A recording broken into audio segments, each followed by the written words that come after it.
ஹாய்ங்க. இந்த கோலம் எங்கே போட்டுட்ருக்கேன்னு பார்த்தீங்கன்னா, நம்ம திருப்பத்தூருக்கும் காரைக்குடிக்கும் இடையில் இருக்க திருக்கோஷ்டியூர் அப்படின்ற ஊரில் விளக்குன்றது மாசி விளக்கு, மாசி மகம் விளக்குன்னு சொல்லுவாங்க. அது ரொம்ப சூப்பராக இருக்கும். அங்கே தான் நான் போயிட்டு விளக்கு ஏற்றிட்டுருக்கேன். ஃபஸ்ட்டு போன வருஷம் போனேங்க, ஒரு 2 வருஷத்துக்கு முன்னாடி. அங்கே வேண்டிட்டு விளக்கு எடுத்துகிட்டு வந்தோம் அப்படின்னா அது நிறைவேறுன்றது ஒரு ஐதீகம். அது சரி, எல்லோரும் செய்கிறாங்களே, நாமளும் செஞ்சு பார்ப்போம் அப்படின்னு சொல்லிட்டு ஒரு வேண்டுதல் வச்சு,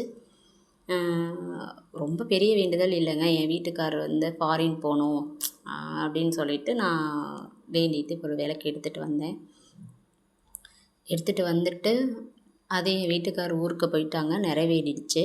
இந்த வருஷம் அந்த விளக்கு நிறைவேறுனுச்சுன்னா அந்த எடுத்துகிட்டு போன விளக்கை திருப்பி எடுத்துகிட்டு அது கூட சேர்த்து ஒரு 5 விளக்காக ஏற்றணும் அப்படின்ற மாதிரி சொன்னாங்க. அதை நான் நம்பிக்கை இல்லாமல் தான் எடுத்துகிட்டு போனேன். எல்லோரும் செய்கிறாங்களேன்னு எடுத்துகிட்டு போனேன். அதுக்கு உண்டான பலன் எனக்கு கிடச்சிச்சு. அது நம்பிக்கை இல்லாமல் எடுத்துகிட்டு போனதுனால தாங்க எனக்கு அந்த 2 வருஷம் நம்பிக்கையோடு எடுத்துகிட்டு போயிருந்தேன்னா கண்டிப்பாக எனக்கு உடனே அந்த பலன் கிடச்சிருக்குமோ என்னமோ தெரில. என்னோடய மனசு அப்படி சொல்லுது. ஃபைனலாக அங்கே போயிட்டு ஒரு கோலம் போட்டேங்க.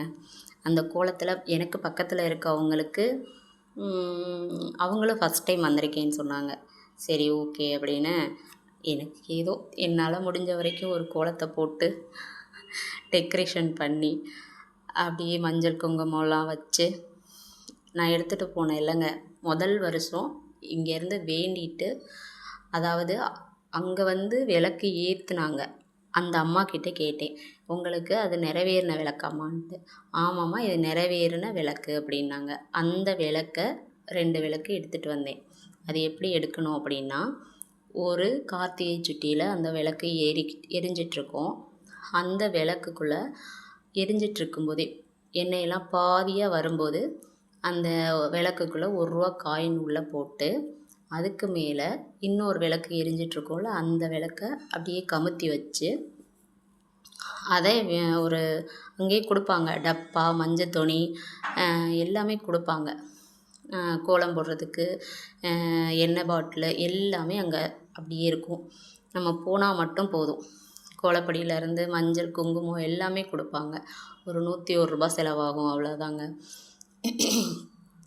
அதை அந்த விளக்கை அப்படியே கமுத்தி எடுத்துகிட்டு அந்த டப்பாக்குள்ளேயே வச்சு, துணியில் வச்சு கட்டி டப்பாக்குள்ளே வச்சு வீட்டுக்கு கொண்டு அதை திறக்காமல் நானே சாமி அறையிலே வச்சுருந்தேன். வச்சு பூஜை பண்ணி சாமி கும்பிட்டேன்.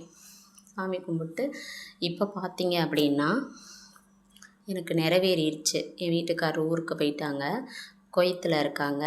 அப்படின்றதுனால நான் என்ன செஞ்சேன்னா, அந்த விளக்கை எடுத்துகிட்டு 2 விளக்கு எடுத்துகிட்டு போயிருந்தேன். அது கூட புது விளக்கா ஒரு கார்த்திகை சுட்டி, ஒரு 5 கார்த்திகை சுட்டி வாங்கிக்கிட்டேன். அந்த எடுத்துகிட்டு போன 2 விளக்கு இருக்குல்ல, அதை சேர்த்து 7 விளக்காக போட்டேன். 7 விளக்காக போட்டு அது பக்கத்தில் நான் ஏற்றிட்டுருக்கும்போதே இன்னொரு அம்மாலாம் கேட்டாங்க, உங்களுக்கு நிறைவேறின விளக்காம்மா, இதில் ஃபஸ்ட் டைம் போடுறீங்களான்னு. இல்லைம்மா, இது நிறைவேறின விளக்கு தான் அப்படின்னு. அவங்களும் அந்த விளக்கை எடுக்கிறதுக்கு வந்திருந்தாங்க. இப்போ நான் கோலம் போட்டு பூவெல்லாம் வச்சு அந்த விளக்கில் எல்லா திரி, எண்ணெய் எல்லாம் ஊற்றி எல்லாம் ரெடி பண்ணி வச்சுட்டேன். அந்த அம்மா கொஞ்சம் வெயிட் பண்ணிகிட்ருந்தாங்க. நான் விளக்கு ஏற்றுற வரைக்கும் வெயிட் பண்ணாங்க. அப்புறம் இன்னொருத்தவங்க, நான் 7 விளக்கு தான் ஏற்றினேன். இன்னொருத்தவங்க 21 விளக்கு, 29 அப்படி ஒற்றைப்படையில் வர்ற மாதிரி அவங்களோட வேண்டுதலுக்கு தகுந்த மாதிரி விளக்கு ஏற்றிட்டு இருந்தாங்க. நிறைவேறினதுனால எடுத்துகிட்டு போன விளக்கோடு இத்தனை விளக்கு நான் ஏற்றுறேன் அப்படின்னு மனசுக்குள்ளே நினச்சிட்டு போயிட்டு நிறைவேறினோடனே அவங்க அந்த விளக்கை ஏற்றுனாங்க. அவங்க ஏற்றிட்டு இருந்தாங்க. அப்புறம் அந்த அம்மா நான் ரொம்ப லேட் ஆகும் அப்படின்றதுனால அந்த அம்மா அங்கேயும் பார்த்து எடுத்துகிட்டு போயிட்டாங்க.